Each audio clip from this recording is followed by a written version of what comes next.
And here, I don't think I really have anything to say.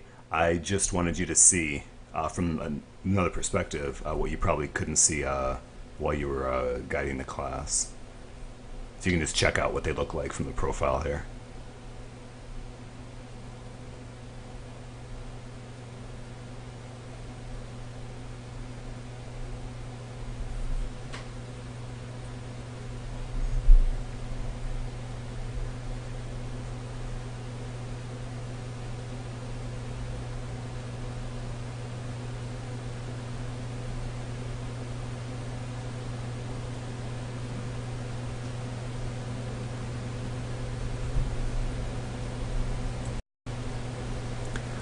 Okay, and here we are looking, this is going to be the alternating straight leg raise here.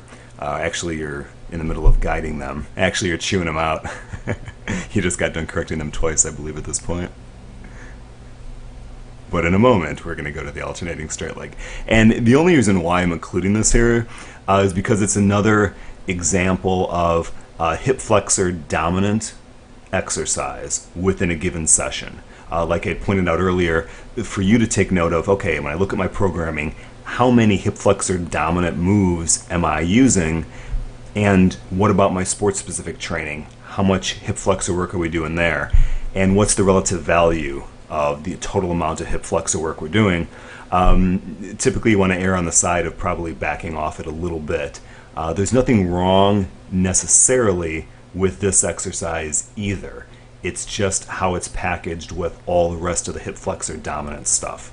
And that's really what's working here, are the hip flexors and the quads as well.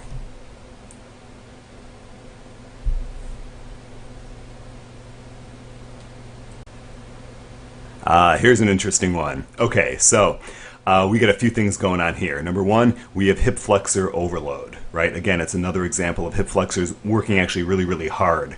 The second issue here is take a look at the shoulders and the arms, okay? The shoulders and the arms are moving freely and the trunk isn't really doing a whole lot, right? This kind of idea for this type of exercise is really meant for the arms to kind of stay rigid and the trunk to be trying to rotate independently of the lower body. That's where the challenge should come in because you want to challenge those rotational muscles dynamically. Right now they're just being challenged isometrically because the trunk's not moving. The arms are pretty much doing most of the work here and the hip flexors are doing most of the work. And that's not really what your focus is, I'm sure.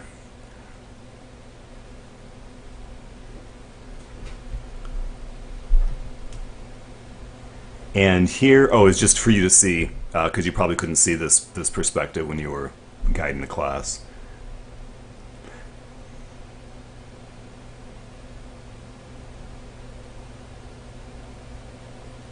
And I don't think I have any comment here. I think I think the usual make sure that they stabilize before they move, which, yeah, that's right, okay. So they started off not doing it, but then they started getting it together. That's right, they're cool.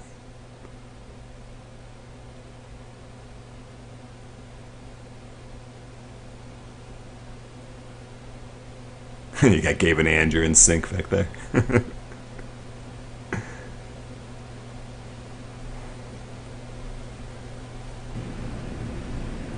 Okay, so here's an interesting one.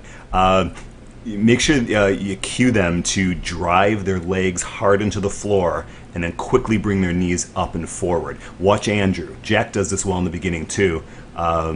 But Andrew's really got a good spring going where he really drives into the ground. And that's a difference. Take a look at the other guys here, right? Their heels are going back. There's a lot of hesitation in between each jump. They're not getting good energy rebound or energy return here because they can't figure out how to drive the direction of force down into the ground, which is what gymnastics is all about. And that's all. Thanks, man.